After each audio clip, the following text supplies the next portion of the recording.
તો જય માતાજી મિત્રો, આપણા આ નજીકના વિસ્તારમાં એક સેવાનું કાર્ય તમને દેખાડવા માટે જઈ રહ્યો છું કે આટલા એરિયામાં કદાચ હું જોઉં છું કે હિંદવાણીના પરગણામાં ગામે ગામ ગૌશાળાઓ ચાલે છે, પણ આવું કદાચ સેવાનું અને ગાયોના વાછરડા મતલબ નંદી હોય કે વાછરડી હોય આ લોકોની જબરજસ્ત ખાસા સમયથી સેવા ચાલી રહી છે. તો આવો તમને ડિટેલમાં થોડી માહિતી આપું અને બતાવું પણ ખરી કે કઈ રીતનું મેનેજમેન્ટ છે, જેનું નામ છે જય દ્વારકાધીશ ગૌશાળા ગોળિયા રોંટીલા. તો રોંટીલા મુકામે જે ગોળિયા પ્રાથમિક શાળા છે એનાથી થોડી આગળ આ ગૌશાળા આવેલી છે. તો આવો બતાવું.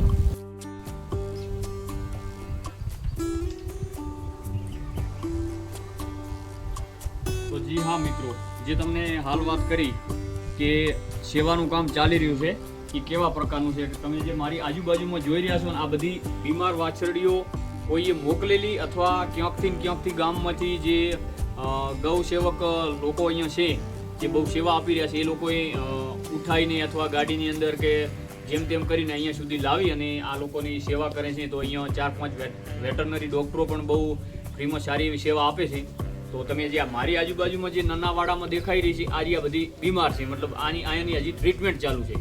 અને આગળ તમને આવું બતાવું કે જેમની ટ્રીટમેન્ટ થઈ ચૂકી છે, જે આ હજી અમુક થોડી વધુ બીમાર છે તો આ આડાવળી હૂતી છે તો એ લોકોને સવારમાં જ ફેરવવી, એમને દવા આપવી, તો આ બધું કામ અહીંયા ચાલી રહ્યું છે. અને આગળના વાડામાં તમને બતાવું કે જે સારી થઈ ગઈ છે વાછરડી, તો જોઈ શકો છો તમે કે જે આર્યા 2-3 મહિના પહેલે બીમાર થઈને અહીંયા સુધી આવેલી અને અત્યારે તમે જોઈ શકો છો એકદમ હષ્ટપુષ્ટ સ્વસ્થ થઈ ગઈ છે. તો આવી સેવા પણ એકદમ કૂદકા મારે, મતલબ પરફેક્ટ એમનું આખું શરીર તંદુરસ્ત થઈ ગયું છે. નહીં તો બીમાર હોય ને તો એ ગાય હલી શકે નહીં, મતલબ વાછરડી બેઠી હોય ને તો ઊભી થવાની એનામાં તાકાત ન હોય. તો આ વાછરડાની સેવા કોણ કરશે? ગાયોને તો આપણે ગૌશાળા હોય તો ગૌશાળાની અંદર પણ એડ કરતા હોઈએ છીએ, પણ નાની વાછરડીઓ હોય તો આમને રખડતા મૂકી દેતા હોય છે અમુક લોકો.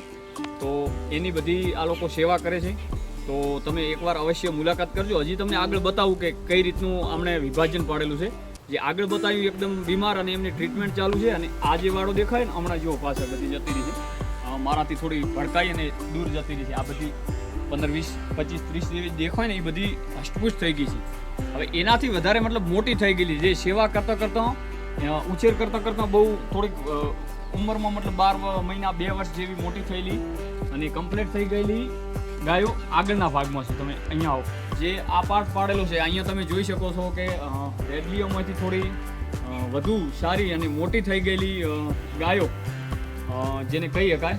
તો તમે જોઈ શકો છો આજુબાજુમાં કે આ ગાયોની સારી રીતે સેવા કરી અને ત્યાં સુધી મતલબ એ ગાયો જ્યાં વાછરડી અહીંયા એન્ટર થાય ત્યાંથી કરીને આગળનું તમામ કામ અહીંયા ગૌશાળામાં સંભાળવામાં આવે છે. મતલબ એ ગાયને આગળ જતાં કોઈ તકલીફ પડવી ના જોઈએ ત્યાં સુધીની સુવિધા અહીંયા મને જોવા મળી રહી છે.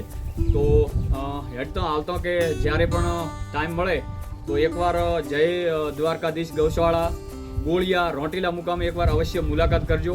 બીજી ગૌશાળામાં તો ગામના લોકોનો પણ ફાળો મળતો હોય છે, પણ આવી ગૌશાળામાં ફાળાની વધારે જરૂર પડતી હોય છે. તો થોડો ફૂલ નહીં તો ફૂલની પાંખડી જે મદદ થાય, પણ એકવાર મુલાકાત અવશ્ય લેવા વિનંતી. મારી આવી ઈચ્છા છે કે આ ગૌશાળાની એકવાર મુલાકાત લેવા જેવી છે. મને પણ ગમ્યું તો આપણે એક વિડીયો બનાવવાનો ટ્રાય કર્યો છે કે તમને બતાવીએ કંઈક નવું. તો હજી તમને આગળ બતાવું.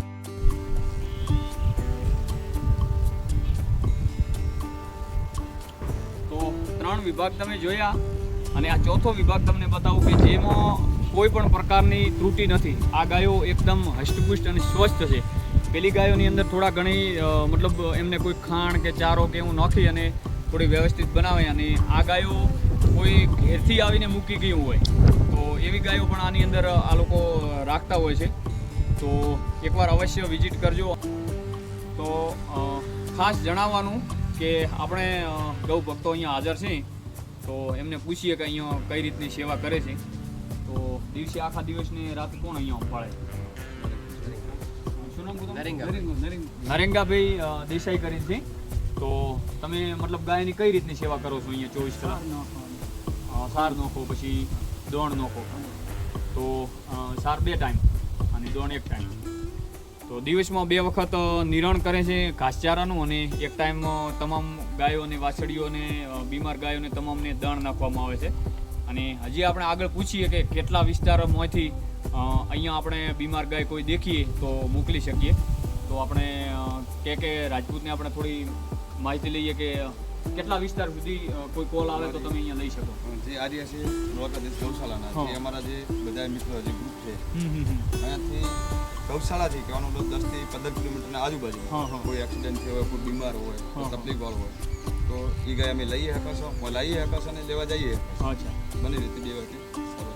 તો એમનું કેવું એવું છે કે 10 થી 15 કિલોમીટરના ઘેરાવાની અંદરથી કોઈ બીમાર ગાય હોય તો એમને અહીંયા લાવી અને એ લોકો સેવા કરતા હોય છે.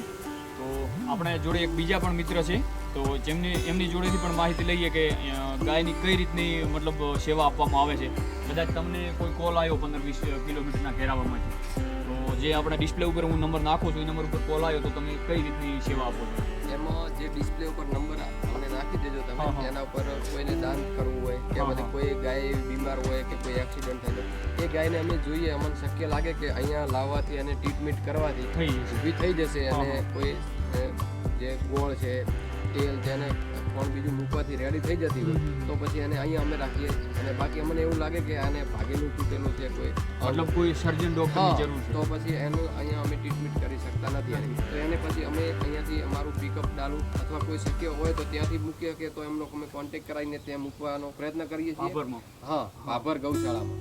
અને જો એવું શક્ય ના હોય તો અહીંયાથી અમે અમારું કોઈ બી પિકઅપ મૂકી અને પોતાનું વાહન એડજસ્ટ કરી એડજસ્ટ કરી ભાડાથી એડજસ્ટ કરી અને એને જ્યાં ભાભર ગૌશાળામાં પોકે એવા પ્રયત્ન કરીએ.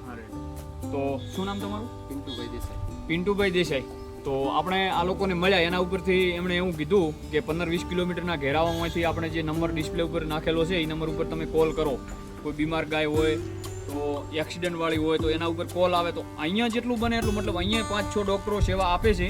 અને એમનાથી જો શક્ય ન હોય તો એવી કોઈ ગાય હોય અને કદાચ એવું લાગે કે ક્યાંય કોઈ લઈ જઈએ કે એવું નથી, સેવા થાય એવું નથી, તો પણ આ લોકો મદદ કરી અને ભાભર ગૌશાળાની અંદર જ્યાં મોટી સર્જરીઓ થતી હોય છે તો એ જગ્યાએ મોકલવામાં આ લોકો બહુ તમારી હેલ્પ કરશે. તો ડિસ્પ્લે ઉપર નંબર આપેલો છે, તમને એકવાર અહીંયા મુલાકાત કરવા તો વિનંતી કરું છું. અને શક્ય હોય તો ફૂલની પાંખડી તમે અહીંયા દાન પણ આપી શકો છો. અને નંબર ઉપર કોલ કરી અને અવશ્ય કોઈ ગાય બીમાર હોય કે એવું લાગે તો તમે એકવાર કોન્ટેક્ટ કરીને ગાયોની સેવા તમે કરી શકો છો. મતલબ ફોન કરી અને તમે આમને કોન્ટેક્ટ કરો છો તો પણ એ પુણ્યનું કામ વધે છે. તો એકવાર અવશ્ય મુલાકાત કરજો. જય દ્વારકાધીશ ગૌશાળા, ગોળિયા, રોંટીલા, જે વજીગઢથી રોંટીલા રોડ ઉપરથી થોડી જ આગળ આવેલી છે, મતલબ 500 મીટરની અંદર.